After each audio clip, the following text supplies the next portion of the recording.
আজকে শহীদ ওসমান হাদির স্ত্রী এখানে অবস্থান করতেছে।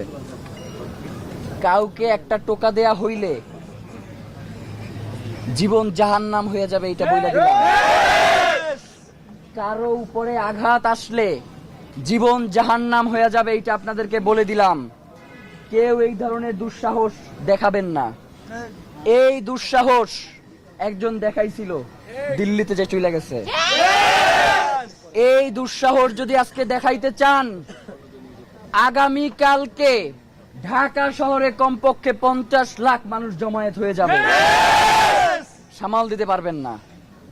আমরা চাই নির্বাচনটা সুষ্ঠুভাবে সম্পন্ন হোক। আজকে যদি কোনোভাবে এইখানে আঘাত আসে এবং সেইটার যদি কোনো প্রভাব নির্বাচনের উপরে পড়ে, তাহলে সেই দায়ভার বর্তমানে যারা ক্ষমতায় আছে তাদেরকে নিতে হবে। কারণ আমরা এখন পর্যন্ত শান্তিপূর্ণভাবে অবস্থান করছি।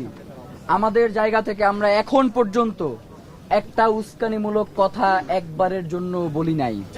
সুতরাং আমাদের ভাইদেরকে যদি উস্কানি দেয়া হয়, তাদের গায়ে যদি টোকা দেয়া হয়, এইখান থেকে টোকা দিয়ে এরপরে যাব। এইখানে টোকা দিয়া এরপরে যাব, শুধু মায়ের খেয়ে এইখান থেকে দৌড়াবো না। মায়ের দিয়া প্রয়োজনে এইখান থেকে চলে যাব, কিন্তু এইখানে খালি মায়ের খাইতে আসি না, বারবার মায়ের খাইতে আসবো না। জুলাইয়ে যেভাবে মায়ের খাইছি, এবার মায়ের দিচ্ছি। আজকেও যদি কেউ এইখানে আমাদেরকে এই দুঃসাহস করে হাত দেয়ার, খালি মায়ের খাবো না, মায়ের দিয়ে এইখান থেকে যাবো।